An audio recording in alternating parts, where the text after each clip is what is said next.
Ted Cruz did an interview this weekend, and he says that he is not ruling out the possibility of another government shutdown. It was a terrible deal. The water provided no relief for the millions of people who are hurting because of Obamacare.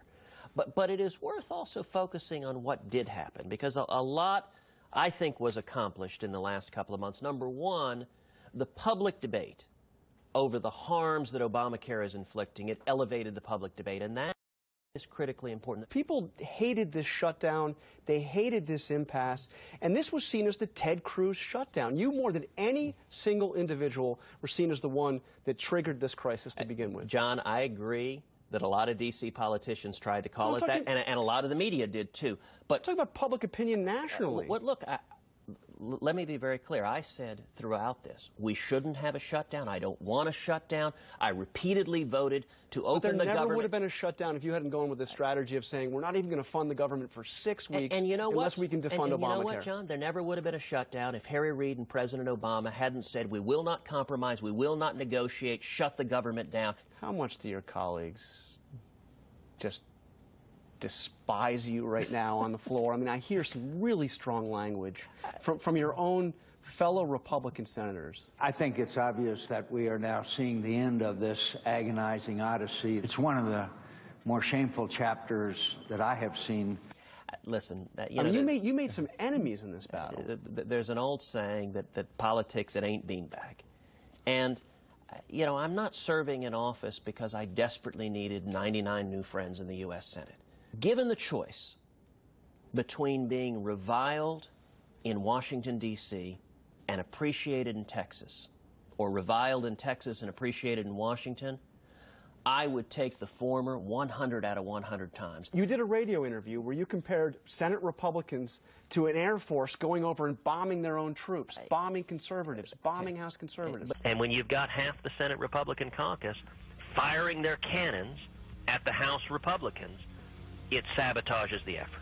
The reason this deal, the lousy deal, was reached is because, unfortunately, Senate Republicans made the choice not to support House Republicans. But you're saying more than that, though. You're saying that not only did they not support House conservatives, that they attacked House conservatives, House Republicans. Well, and I think that was unfortunate. I think it was unfortunate that you saw multiple members of the Senate Republicans going on television, attacking House conservatives, attacking the efforts to defund Obamacare, saying it cannot win, it's a fool's errand, we will lose, this must fail.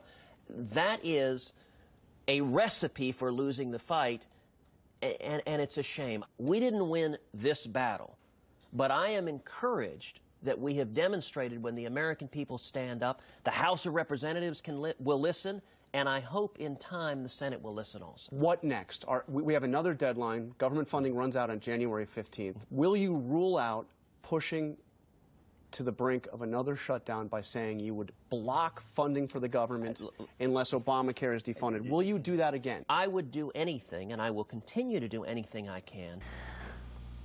Yeah, Ted Cruz is a dangerous guy, man, because I believe him when he says that.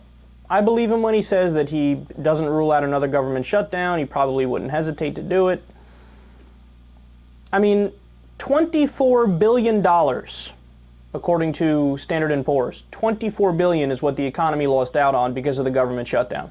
Here's what Ted Cruz can never call himself again. Fiscally conservative. Certainly not fiscally responsible either. $24 billion wasted for a nonsense political stunt. And here's another thought. Ted Cruz should never, ever, ever again talk about the American people. He always goes out there and says, I'm fighting for the American people. And, it's a shame that the senators don't want to stand with the American people. They disagree with you. They disagree with you. And by the way, this gets to the problem with the media, too. I love how some people said, oh, John Karl was too tough on him in that interview. He wasn't nearly tough enough. Look, the job of the media is to fact-check the politicians. It's to tell you guys what's true, tell you the information, the reality. And when Ted Cruz goes out there and says, I'm standing with the American people, it's the job of John Karl to say, no, Let me give you the specific poll numbers here and tell you why that is empirically false. Objectively speaking, that is false. You are not standing with the American people. Why? Because 7% of them agreed with your strategy. 7% of them agreed that you should threaten to defund Obamacare, and if they don't, you shut down the government to do it. So you're not standing with the American people. Over 90% of them, you're putting up the middle finger to them. And then Ted Cruz would respond with, but the American people are against Obamacare. That's what the polls say. And then you respond to him, no, favorability, sure. And the reason why they're against it is because you have demonized it so well and lied about the law. But let me give you the specifics. When you go to the actual provisions of the bill, the provisions of the meat and potatoes that's in Obamacare, it is literally one of the most popular laws in the country. Almost every provision is over 80% approval.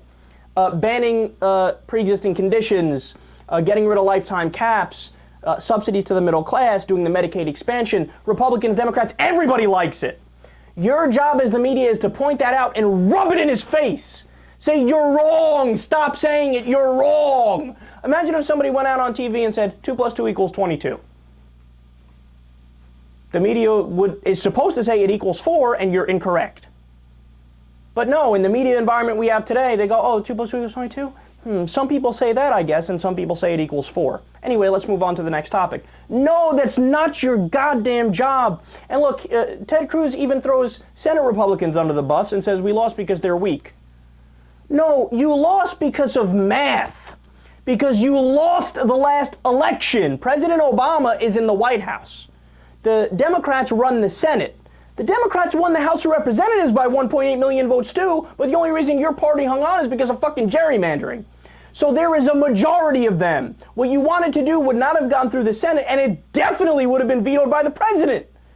But nobody puts this fucking idiot in his place and tells him the president would veto your bill and you don't have a majority in the Senate. What don't you get about that? Are you dense? Are you stupid? Is your IQ low? What's the problem here? This isn't that difficult. Want me to repeat it 14 times over and speak slowly so you can fucking understand it?